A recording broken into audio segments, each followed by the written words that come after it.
If it's meant to be, then it will, God willing. God willing. Sky's the limit, and I'm busting out the ceiling. Starting to get to the point where I don't catch feeling. Just counting these millions, I need 100 a show. If you can't pay, it's a no. I would never sell my soul. That's the truth, Lord knows. All I need is good vibes, so I don't trust these hoes. I done lost my bros. That's just how the game goes. Came a long way, get it straight. They want the food on my plate. They don't want to see me strive, but want a piece of the cake. All I need is good vibes, and everything will be great. But they rather tell lies. What's going on? What's going on, ladies and gentlemen, boys and girls, children of all ages, young and old? Doesn't matter who you are. Get ready for another episode, Unpopular Opinion. I'm your host, of course, GRANxJEFE. How y'all doing today? Today is a good day. You know why today is a good day? Because today is the day that obviously you guys see I'm back on my grind for all the real day one unpopular opinion fans. Y'all already know what time it is when I hit that. Y'all already know. I got the soundboard back. You know, I know it had been a while since I had the soundboard. I was slacking on all of my game. I know, but I'm back nonetheless, in the flesh. Make sure you guys follow me on Instagram and Twitter at GRANxJEFE, GRANxJEFE, all one word. And also make sure you guys are following the Unpopular Opinion Facebook page at Unpopular Opinion 2018, all one word. Also follow the Unpopular Opinion Instagram page at Unpopular_Opinion 2018. Also follow the Unpopular Opinion on Twitter at Unpopular 2018. Thank you for all the fans that continue to download the podcast. I appreciate you guys. Without further ado, let's go ahead and jump into today's show. We had Thursday night matchup last night. The Tennessee Titans and the Jacksonville Jaguars. I know, but it's part of the job that I must watch. So obviously I watched until I just couldn't take it anymore. Obviously, I think I missed the last touchdown. After they little while after they had 23. So Derrick Henry last touchdown I missed, but I went back obviously and watched it as I do. But this game is exactly about how I thought that this game would be. This is the exact type of game that I thought it would be. I said yesterday on RTF Sports Talk. If you guys are not following RTF Sports Talk, make sure you guys follow the RTF Sports Talk on YouTube. That's RTF Sports Talk. Spaces in between each word. We're live every single Monday, Tuesday, Thursday, and Friday and Sunday, 9:45 a.m. Eastern Standard Time, 7:45 a.m. Mountain Standard Time. But I said yesterday on RTL Sports Talk that the Tennessee Titans was going to be a different beast than what the Jacksonville Jaguars saw the week prior with Andrew Luck. And it's not that I thought that the Tennessee Titans are better than the Colts, or it's not that I think that the Marcus Mariota is better than Andrew Luck. But what it comes down to for me is the ability to run the football. When you have a quarterback that can extend plays with his feet, when you have a quarterback that can make something out of nothing, that usually is not a good thing for the defense. You have to get him. You have to get to him early. You have to sack him. You have to put him behind the chains. That way he has to throw the ball. When that does not happen, you get what you got last night. Now, he didn't have a great game last night by any stretch of the imagination. You know, it's not like he was just it's not like he was out there killing it. It's not as if, you know, he was out there being the best thing on the field. But what he did was timely runs, and they broke up the stat yesterday. You know, about he was the only quarterback that came in with like 60 yards rushing. Why? And it doesn't have to hurt you, or it doesn't have to be big plays. Say like a Lamar Jackson. It don't have to be that. But what he gives you, 3rd and short, 2nd and short, 4th and 1. He gives you if I'm not mistaken, a few weeks ago, they showed a stat of Marcus Mariota where he's like 18 for 18 on runs that's third to one or fourth to one. Those type plays hurt you. It doesn't have to be a big gasher. It just has to be the right play. Derrick Henry, I also said the way that they was going to be able to control the ball on the ground with Derrick Henry and Marcus Mariota, that was going to be the difference. Derrick Henry, 238 yards on 17 carries, 4 touchdowns with the 99-yard touchdown run, where it seemed like he stiff-armed everybody on the defense. But you take that back to the previous series that the Jacksonville Jaguars had. Right on the goal line. They get stuffed on first down. They run the ball to the left side of the line the second time. The side of the line that's the most injury riddled. Who got a guy like Eric Flowers over there who couldn't make it at the Jets. In the left guard that was missing. That offensive line is just injury decimated. And you want to run the ball to the left side of the line. Okay, you get stuffed. Third down, they do a little play action pass, a little boot action to the fullback. He gets tripped up a little bit because the linebacker, I think it was Evans, grabbed him as he was coming out of the backfield, completely legal. Because he was behind the line of scrimmage. He stops running on this route. Cody Kessler throws the ball high. Incomplete pass. And then on fourth down, you would think that they would probably try to throw the ball again. Or at least if you're going to run the ball with Leonard Fournette, which I kind of have no problem with because he's your best player on offense, I guess. Why not run the ball to the right side of the line? Why run the ball right back to the side of the line that you know that where you have the most injuries? Why would you run the ball to the side of the line where you know you have the most trouble? The side of the line that just 2 plays earlier, you got stuffed and lost a yard.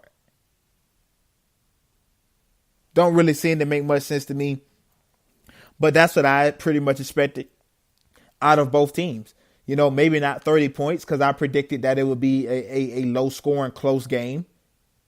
But what we got was a blowout because the Jacksonville Jaguars just seemed to quit. The defense know now that they are not a championship team. They know that they don't have the quarterback. They don't have the offense that they need in order to compete in this league. Because if you think that defense still can't compete, you're crazy. That's still a top-level defense. That's still, right now, a top-level defense. So, right now, that team is decimated. The reporter asked Jalen Ramsey after the game, was he still locked in? People, and I've seen this all over the airways today, but he needs to apologize to, whatever. Is he eating his words? No, he's not, because the stuff he said wasn't wrong. Jalen Ramsey is going out there. He's getting paid to be a defender, to stop people from catching the ball on him. Jalen Ramsey is doing his job. So the stuff that Jalen Ramsey said about these quarterbacks, I don't see what was the problem. Maybe a few was a little bit off. I think Matt Ryan is okay. I don't think he's trash like he said, but I think he's an okay quarterback. I think he's a solid quarterback in this league. But there's a few that he talked about, like Eli. I mean, I think that's pretty much true. I think Josh Allen is trash. I said that before. I've said all of these things. Maybe the Tyreek Hill thing was a little bit out of bounds. Tyreek Hill is showing the ability to be a receiver in this league and not just a return specialist. But what Jalen Ramsey said wasn't false. Tyreek Hill did make the Pro Bowl as a return specialist, not as a receiver last year. So it's not as if he wasn't speaking facts. And why do we have such a problem in this PC community nowadays? And I think that's what it is. I think it's the environment where we don't want to hurt anybody's feelings. I think it's the environment where everybody's supposed to play alone and everybody's supposed to be best friends. Because back in the day when Michael Jordan didn't give anybody compliments, his opponents, we loved that because we said that was heart. That's a man that was a killer. That was a man that was an assassin. We love when Jordan didn't give anybody props. As a matter of fact, we praised that about Jordan. And we kind of criticize guys, most notable LeBron, that give credit to his opponents. We look down on that, but we praise Jordan for wanting to be a killer and kill his opponents. But then we got Jalen Ramsey out here talking about people that's not on his team, and he getting criticized for it. That don't make any sense to me. That used to be looked upon as somebody that had heart, somebody that was a dog, somebody that wasn't gonna let up. That's what that used to be. But now in this community, now in this PC community right here, this PC community that we live in, people don't like trash talk anymore. People don't like that anymore. We supposed to hold hands, sing kumbaya, help each other up after every play, pat each other on the butt, say good job, bruh. That's what people want to see. They don't want to see people going at each other anymore. I was on the show this morning with Michael Buckheister and Matthew Lyle, and we were talking about the Jalen Ramsey situation, about do we like how he handled the situation, and I like everything he said. The reporter asked him, "Are you still locked in?" That's a personal question. Jalen Ramsey asked it. I mean, yeah, I'm locked in, but I didn't get that many opportunities tonight. He used the word ops, and then he said, I ain't get that many opportunities because they ran the ball down our throat. So it ain't my fault because since Jalen Ramsey said that at the beginning of the season, now everybody wanna go at him every single game. The reporters, they're gonna ask him after every single game what's going on about basically not about what he said, but in reference to what he said. So that's why he asked him, "Are you still locked in?" Like, what kind of question is that? Yeah, I'm still locked in. Like, what you want me to do? And even on Derrick Henry's lone touchdown run, or any of the long runs that he ran, was either straight up the middle or on the other side of the field. That 99-yarder, that was to A.J. Boyer's side of the field. He's the first stiff arm victim. So I agree with Jalen Ramsey. Like, I didn't get that many opportunities to make plays. My guys still haven't scored on me. We pitched a shutout last week. They ain't do nothing again tonight. So if I'm Jalen Ramsey, or I'm just me looking on the outside, I'm thinking, well, yeah, man, like I'm good. I'm as locked in as I can be. What do you want me to do? And I also think that sometimes we associate captains and stuff in the wrong light. That we associate captains as being the best players. And I don't think that's necessarily fair because everybody ain't a leader. Some people are just good at what they do. Some people, let's take, for instance, Michael Jordan. That's why he's not a good executive. That's why he's not a good owner, because he's too good of a player to try to teach or try to see talent, evaluate talent. It's totally different. Some people are just gamers. Some people ain't leaders. And I'm not saying Michael Jordan is not a leader. I'm just saying when you're so good at something, people like to associate that as being the leader of something. When you're just good at what you do, you're no leader. You're just good at what you do. And I think Jalen Ramsey, I don't think he's a leader. And maybe he is. I'm not saying like he's not a leader to attack his character. I'm just saying I don't think he's a leader, but he's the best player on that team. And they treat him as if what he said wasn't right, which what he was speaking was facts. Josh Allen is he's not a good quarterback. Eli is not. Matt Ryan he's a decent quarterback. I think he gets helped out a lot. But he is playing a good year this year. He's having a really good year for the Atlanta Falcons this year. Just the record wise, they're not in that discussion. Moving on to the association tonight, we got a few games tonight, man. We got the Lakers and the Spurs tonight. Spurs have been on a losing spree.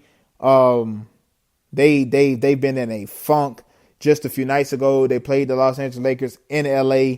But this team has definitely underperformed. And I thought that this team would be a little bit better than what they are. They have been a utterly disappointment. DeMar DeRozan's having a good year. I predicted that he would.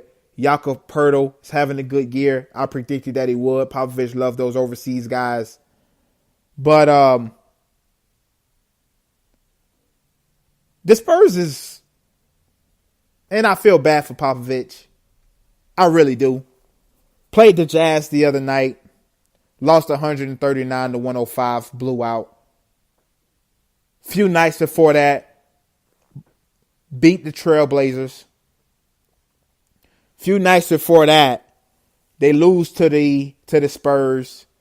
That loss to the Lakers, I'm sorry. That loss to the Lakers, at that point, they had lost their 3 out of the last 4 for an average of 35 points. Blew out by the Rockets, 136-105. Blew out by the Timberwolves, 128-89. So those were those 3 losses. Timberwolves, Rockets, and then the Lakers. 1-1 against the Trailblazers, and then got beat by the Donovan Mitchell and the Utah Jazz the other night. And that game was pathetic. I mean, Donovan Mitchell, Joe Ingles, Kyle Korver, everybody was going off. Everybody was having their turn. Gobert, put back dunks, posterizing people. Kyle Korver pulling up, coming off of screens, not even looking at the goal, hitting it in people's face. Donovan Mitchell was doing Donovan Mitchell-like things. Joe Ingles was almost spectacular. Ricky Rubio controlling the offense. And this guy doesn't get enough credit for how he's actually performed in the NBA, considering all the hype that he had. We're talking about a guy that got drafted at 16 years old. A guy that had a hype coming into the league 3 years before he was even ready to come into the league. And he's handled it. He's a solid point guard, underrated point guard that don't get mentioned a lot. Obviously because he's in the West with a lot of guys. Lillard, Steph, Russ, Harden, CP3. It's a lot that he have to deal with in that conference. Conley, Jamal Murray now, But this Spurs team is reeling. This Spurs team is hurting bad. And I see another loss for them tonight. I don't see them beating the Los Angeles Lakers. LeBron and the guys are rolling right now. LeBron is averaging 28 points a game right now on 52% shooting, 53. If we're doing the correct math as people taught us to round up, 53%. Still shooting terrible from the free throw line, but that's LeBron. This is who he is. He's been a career 70% some free throw shooter. This is LeBron. That's why I don't understand why people make a big fuss out of him missing late game free throws. Because if he would miss, as he's done in the past, 4 or 5 first quarter free throws, nobody say LeBron ain't clutch. Why don't nobody say he's not clutch then? Why they wait till the end of the game, especially when you did it in the first? That's people love to confuse what clutch mean. Clutch mean I'm doing something so great when there's no pressure. And then when there starts to be pressure, I start doing things differently than how I normally do them. You can't be a great free throw shooter shooting in the first 3 quarters, shooting 70-some%. That makes no sense to me. He is a career 70-something% free throw shooter, which means he's a bad free throw shooter. That's what you call it. You call it a bad free throw shooter. But I see them losing tonight. The Spurs. We also have the Golden State Warriors playing the Milwaukee Bucks tonight. That should be a really good game. The Greek Freak, Giannis Antetokounmpo, having a monster season right now. He's right now on pace. If he finished the season where he's at right now, at 27, 13 boards, 6 assists, he'd currently be the only player in NBA history to do that. Now, I will say this now. They just make up stats for people that they like, to me, honestly. Like, who just brings that up? 27, 13, and 6. Those are some of the most oddest numbers. It's not like a 25, 5, and 5. Something that's more, of a correlation. Who thinks of 27, 13, and 6? Nobody really thinks of that. But obviously, they do. Obviously, they have to come up with stats when guys are having really good seasons and they want to compare them to somebody, or they don't, or they want to push somebody above where they should be. This is what they do. They start thinking of random numbers that they can put together. Why people, is this. I'm pretty sure back in Michael Jordan days, you could have made a million numbers for Mike. He was the only player to do this. He was the only player to do this. He's the only player to do this. So I think it's all, lip service kind of, but it's not as if he's not having a good season. He is having a MVP caliber type season. So kudos to you, Greek Freak. But I think, playing at home, I think the Milwaukee Bucks is going to lose tonight. I just, Kevin Durant, I believe is going to have a good game. Kevin Durant is going to take over this game, and I think the Golden State Warriors will come away with the victory. But they have been a pretty average team since Draymond and Steph has been hurt. And that's the narrative. Can KD carry a team? I don't think he can.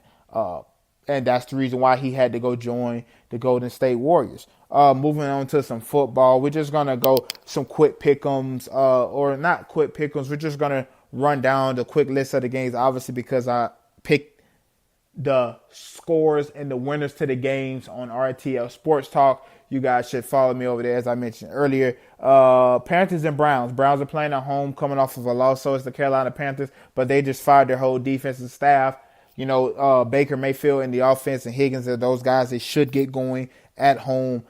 They do have Carolina as a 1.5 point favorite. I don't really see how it can be really any if these teams are kind of even, if you ask me, especially how much in shambles that team is now. Cam Newton is seeming to be regressing, while Baker Mayfield is coming off a 3 interception game. That one should be a really good game. Giants and Redskins. Giants can play spoilers to a Redskins team who is still in it in that NFC East race. But they're decimated with injuries. The Giants will probably win this game because I just don't trust Mark Sanchez. I think Eli Manning is a better quarterback than Mark Sanchez. As I just picked that game, and I wasn't supposed to pick that game, but I think that's a pretty easy one. Jets and Bills. I believe Sam Darnold is making his appearance back for this game, so it'll be the tale of the 2 first-round quarterbacks in Josh Allen and Sam Darnold. Should be a pretty snore fest. Neither one of these teams are good.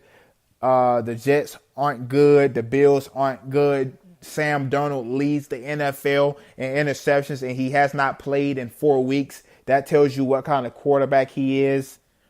Moving on, Falcons and Packers, 2 teams that probably should be good, 2 teams that should be probably going to the playoffs, but 2 teams that's not going to the playoffs.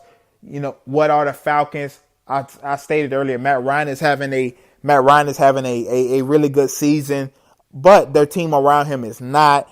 Julio Jones only 3 touchdowns on the year. How can you be the best receiver in the league and you're not producing? I don't care about how many yards you can get. how many catches you can rack up, score some touchdowns, put your team into positions to win. And then the Packers, they have Aaron Rodgers. They just fired Mike McCarthy. They just fired Winston Moss yesterday or the day before, as I stated on here yesterday, for putting out the tweets about Aaron Rodgers. What are they right now? Who are they going to be? Are they going to be inspired? They are playing at home, so that should help a little bit. But they were playing at home last week also and lost to the Cardinals, who is not a very good football team. Moving on to the Ravens and the Chiefs. The Chiefs are playing at home 1 week past the Kareem Hunt situation. They did sign Kelvin Benjamin, who I think is going to be a really nice addition to that team. A guy who can come and who played in a pro-style offense and all that other stuff, coming from Florida State and Jimbo Fisher's offense. A guy that's not going to be looked upon as a guy who needs to produce right away. He's not their number one option. They have Tyreek Hill, who's their number one option. Or I should say probably Travis Kelce is their number one option. But they have, as at receiver, Tyreek Hill as their number one option. They have Travis Kelce. They have Sammy Watkins.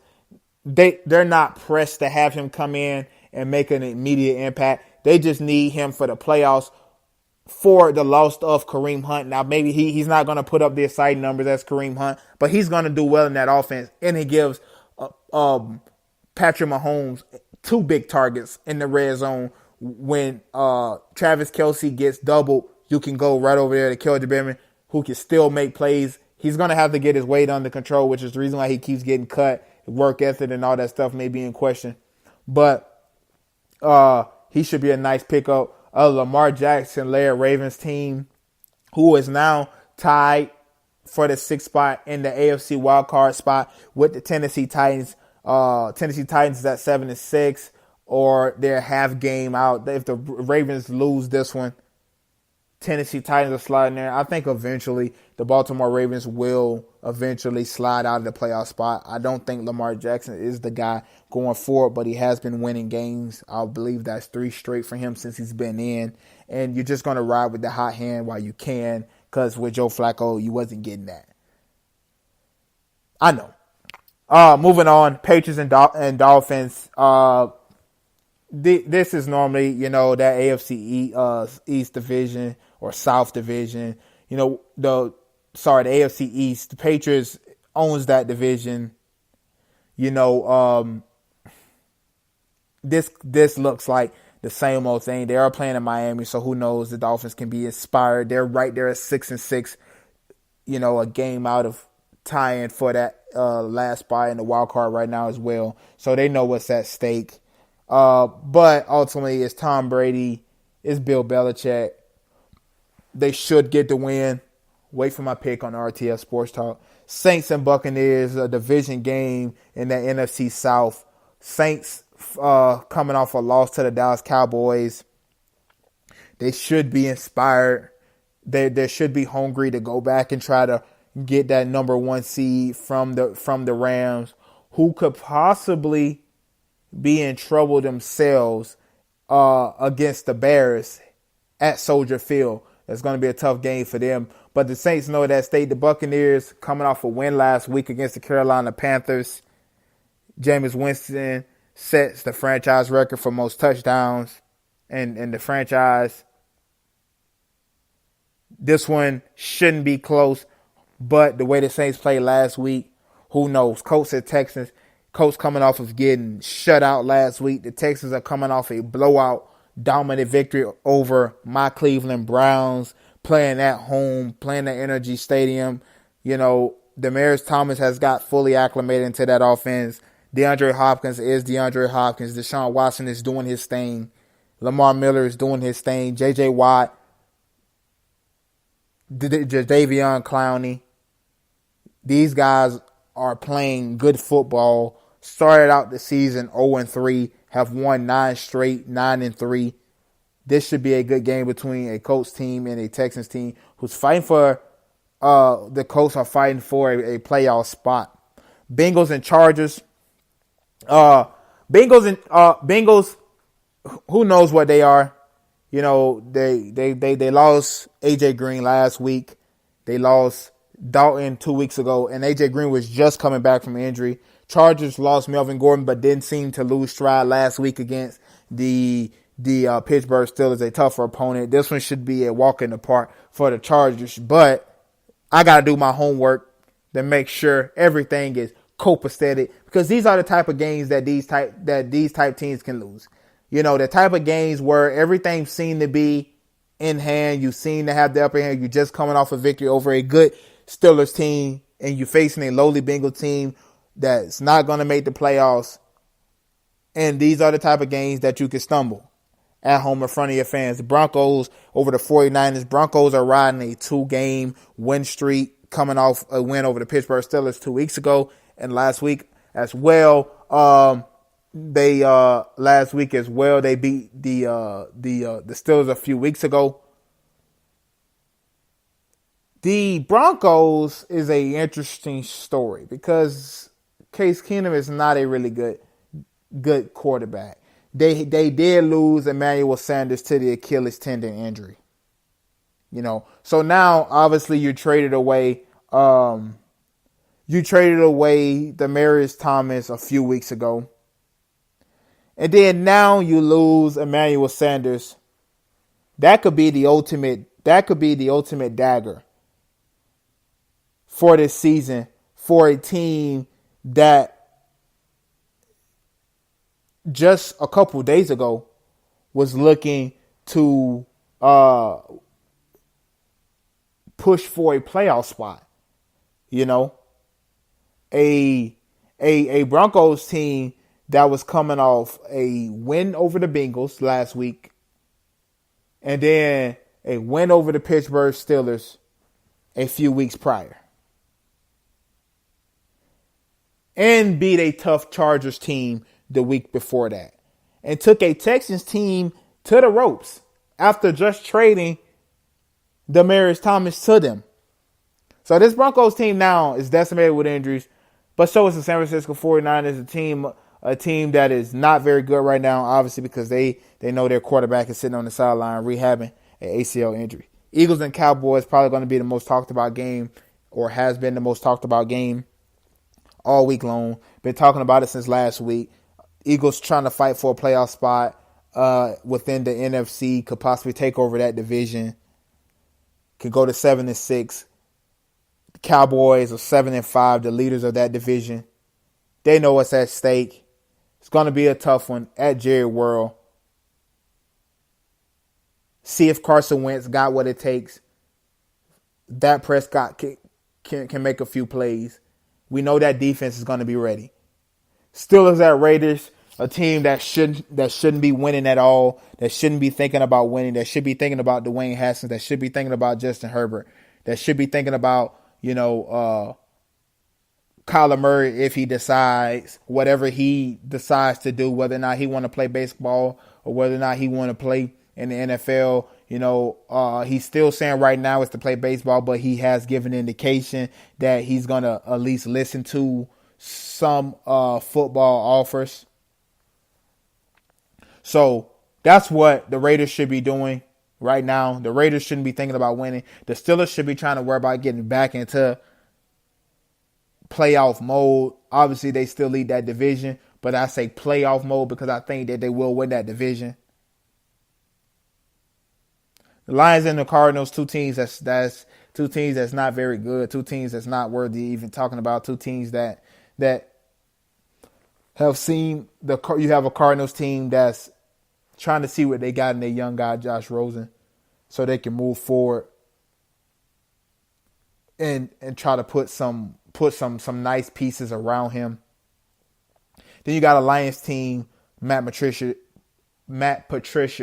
who's traded away his best receiver in Golden Tate to the Eagles. Seems like they're punted on the season.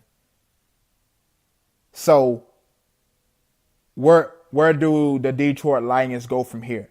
Chicago Bears at home facing the Los Angeles Rams, best team in the NFC right now at 11-1 record-wise. So I'm still holding on to my New Orleans Saints Super Bowl pick. I think they will be the Super Bowl champions. I said a few weeks ago that the New Orleans Saints would probably be 13-3, 12-4 to end the year. but I still think that they're going to win the Super Bowl. It's going to be a tough game for the Rams. It's going to be outdoors. It's going to be cold. You know, you're going to be facing a good defense. I think this team is third in defense. Khalil Mack, second in forced fumbles this year. He's been amazing. But to me, I think this all comes down to Matt Nagy and which quarterback is going to be fully ready. If I'm not mistaken, I'm hearing that Mitchell Trubisky will be expected to play. And if he is, that's going to be tougher because obviously Mitchell Trubisky can run Matt Nagy's offense better than Chase Daniels, but Chase Daniels is not a bad option either. I just think they have a better chance if Mitchell Trubisky is in that quarterback. That's going to be it for today's show, guys. I thank you guys for showing the podcast love. I thank you for everything that you guys support me in. That's going to be it for this week's shows, guys. Make sure you guys catch the Unpopular Opinion podcast every single Monday, Wednesday, and Friday at 11 a.m. Mountain Standard Time, 1 p.m. Eastern Standard Time. Also, make sure you guys follow the RTF Sports Talk page. We're live every single Monday, Tuesday, Thursday, Friday, and Sunday at 9:45 a.m. Eastern Standard Time, 7:45 a.m. Mountain Standard Time. I see you guys on Sunday, RTF Sports Talk. I appreciate all the love and support, guys. If it's meant to be, then it will, God willing. God willing. Sky's the limit, and I'm busting at the ceiling. Starting to get to the point where I don't catch feeling. Nah. Just counting these millions, I need 100 a show. If you can't pay, it's a no. I would never sell my soul. That's the truth, Lord knows. All I need is good vibes, so I don't trust these hoes. I've been lost my bros. That's just how the game goes. Came a long way, get it straight. They want the food on my plate. They don't want to see me strive, but want a piece of the cake. All I need is good vibes, and everything will be great. But they rather tell lies. I don't have time for the fake. Who would've knew? Praying to God, asking what do I do? I've been the truth since I came out the womb. Keep it 100, got nothing to lose, got nothing to fear. Let it be clear, God got my back when nobody else.